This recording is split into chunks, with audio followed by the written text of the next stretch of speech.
আসসালামু আলাইকুম। তো পাখি ইউটিউব চ্যানেলে সবাইকে স্বাগতম। চলে আসলাম নতুন আরেকটা ব্লগ নিয়ে। তো এই যে আজকে সকালবেলা ঘুমে থেকে ওঠার পর থেকে শুরু করলাম। তো সবার কাছে অনুরোধ রইল, প্লিজ আপনারা আমাকে সাপোর্ট করবেন। ভিডিওটা দেখে যদি ভালো লাগে একটা লাইক করবেন, কমেন্ট করবেন আর চ্যানেলটা সাবস্ক্রাইব করে দেবেন।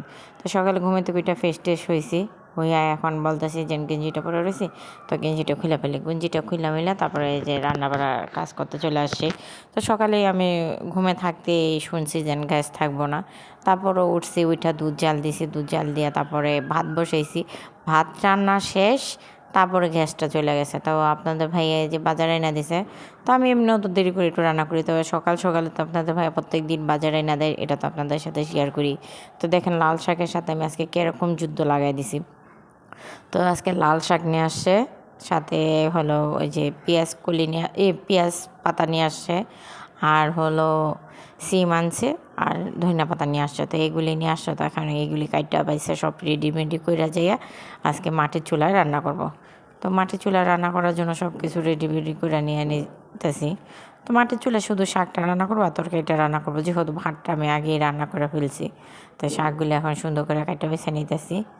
তো এই শাকগুলি মনে করলেন একা একা দুইটা তিনটা মানুষ থাকলে কী সুন্দর হাতাহাতি বাছা হয়ে যায় একরকম, আর একা একা বাঁচতেও করতেই মনে করলেন এক দুপুর জায়গা। তো আর কি, যাক সমস্যা নেই, একা মানুষই একাই ভালো। কয় না, কেউ যদি তোমার ডাক শুনে কেউ না আসে, তবে একলা চলো রে, একলা চলো, একলা চলো, একলা চলো রে। তো আমার এখন কারো ডাক শুনে চলা দরকার নেই, আমি একা মানুষ, একা চলি। তো এই যে ঝটপট করে একা একা সব কাজ কাম করে ফেলি। তো এই যে মাছটা কাটছি, মাছটা কাইটে এখন ধুইয়া দেয়া নিছি। তো এই যে একটুখানি ধোয়া আপনাদের সাথে শেয়ার করে নিতেছি। তো এই মাছটা নিয়ে এখন ডাইরেক্ট রান্না করে চলে যাব। আমি ওদিকে চুলা জ্বালাইয়া রেখে আসছি। তো চুলাটা জ্বালায়া মানে কি, এই যে মাছটা কাইটা রাখার আগেই, কারণ চুলাটা জ্বালাইতে অনেকটা টাইম লাগে। তো চুলাটা যে জ্বালায়া রাইখা গেছিলাম, তারপর মাছটাতে হলুদ মরিচ মাখায়া এদিকে মাছ ভাজতেও দিয়ে দিছি, ঠিক আছে। তো মাছ ভাজা হয়ে গেছে, এটা নামায় ফেলছি, আর এই যে তরকারিটা বসাই দিতেছি। কারণ যেহেতু আজকে বাহিরে রান্না করতেছি, তো অত বিডু করতে পারবো না, কারণ এদিকে লাড়কি গুঁজতে লাগে, আবার এদিকে একটু লাড়া দিতে হয়। আর লাড়কির চুলা মনে করলেন এখানে যদি খুচুনটা রাইখা দিয়ে করার উপরে খুচুন যায় গরম হয়ে, ওটা গরম হয়ে গেলে আবার হাতে ভিতরে লাগবে। তো এই যে শুধু পেঁয়াজ পাতা দিয়ে গেলাম, আজকে মাছ রান্না করলাম পেঁয়াজ পাতা দিয়ে, আর পেঁয়াজ যেটা ছিল ওইটা দিয়ে, ঠিক আছে। তো এগুলি দিয়ে সুন্দর করে মাছটা রান্না করে নিলাম। আর এই যে এখানে হলো দেখেন মাছ তরকারি হয়ে গেছে, এটা নামায় ফেললাম। তো এই কড়াইয়ের ভিতরেই, যেহেতু কালি করছি একটাই করব, আর একটা করার কোন দরকার পড়ছে। তো এটার ভিতরে এখন শাকটা সিদ্ধ বসাই দিলাম। তো তরকারি রান্না বসাইছি আর নিজেরা রান্না করলাম। তো আমার ননদিনীরা তরকারি রান্না করতে পারে নাই, এদের জন্য এখন ছেলেরে দিয়ে পাঠাই দিতেছি প্লেটে কইরা। তো বাটি আনতে বলছি, ছেলে প্লেট নিয়ে আসে। আমি কই যা তুই যে এটা দিয়ে আস। তো ওর ফুপুরে দিয়ে আসলো, হেরা শাক রান্না করছে। তো গ্যাস চলে যাওয়াতে হেরা তরকারি রান্না করতে পারে নাই। পরে আমি বলছি যে না, আচ্ছা ঠিক আছে, আমি রান্না করে এখান থেকে দিয়ে দিই, আর কি করব। কারণ আমরা খাবো, হেরা না খেয়ে থাকলে আমার কাছে তো ভালো লাগবে না, খারাপ লাগবে। যতই হোক না কেন, নিজের মানুষ তো, পর না তো। তো এই যে আমার ঘর দুয়ারের অবস্থা কি।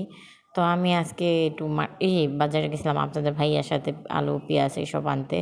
তো আসার পরে দেখি এই যে কটা কমলা নিয়ে আসছিলাম। তো ছেলেরা এক বসায় কমলা সব খাইয়া ফিনিশ করে ফেলছে। তো একদম বিছনার ধারে একাডুক করে ফেলছে, আর ঘরের ভিতরে সব খাইয়া খেয়ে ঘরের ভিতরে সব ফলাইছে। তো এখন ঘরটা সুন্দর করে ঝাইরা ঝুড়া গোছায় নেই, আর ঘরটা সুন্দর করে ঝাড়ুদা নেই। এরকম ময়লা আবর্জনা কার কাছে ভালো লাগে বলেন তো দেখি। আমার কাছে তো একদম ভালো লাগে না। আমার ছেলেরা আমাকে অনেক জ্বালায়। এই ঘরটার দিনের ভিতরে 4-5 বার করে ঝাড়ু দেওয়া হয়। আবার এই যে আমি এখন ঝাড়ু দিতেছি, মনে করলেন শোয়ার আগে আপনাদের ভাইয়া বিছনা ঝাড়বো, ঘর ঝাড়ু দেবো। আমিও এরকম সন্ধ্যাবেলা একবার ঝাড়ু দিয়ে দেবো, আবার বিকেলবেলা ঝাড়ু দিয়ে দেওয়া যায়, দুপুরবেলা ঝাড়ু দিয়ে। তো মনে করলেন 4-5 বার একটা ঘরের এতবার ঝাড়ু দিই, তাও মনে করলেন ছেলেদের জন্য আর পারি না। একদম ঘরটা ময়লা আবর্জনা করে ফেলে। আর এই যে এখন কয়টা খেলনাপাতি কিনে এনে দিছি, আবার আমি ওদিনকার জায়গায় কিনে এনে দিছি। তো এই খেলনা দিয়ে আরও ঘরটা মনে করলেন একদম ছড়াবড়া করে ফেলে। তো এই যে ঘরটা ঝাড়ু দেওয়া শেষ, ময়লাটা উঠায় ফেলতেছি। তো ময়লাটা উঠাইয়া ওই রুমে যাব। ওই রুমে যে বললাম না বাজার নিয়ে আসছি, আলু পেঁয়াজ, তারপরে ভিন্ডি, জুলফই এসব নিয়ে আসছে। তো এইগুলি নামাই নেই, তো এইগুলি এখন নামাবো। তো ওইগুলি নামানোটা আপনাদের সাথে একটু শেয়ার করবো। কারণ শেয়ার না করলে তো আমার পেটে ভাত হজম হয় না, সেটা তো আপনারা জানেন। তাই এই যে আমি বলছি আমার ছেলেরা আমার সাথে সাথে আসতে, তো আমার ছেলে আমার সাথে সাথে আসতেছে, তো ময়লাগুলো এখানে রাখলাম, জুতাটা উঠায় রাখলাম। তো কাজ তো মনে করেন মহিলা মানুষের অনেক কাজ থাকে, এই সব কাজ যদি শেয়ার করতে চাই সারাদিন যাবো গা। তো আজকের মতো ভিডিওটা এই পর্যন্ত, আল্লাহ হাফেজ।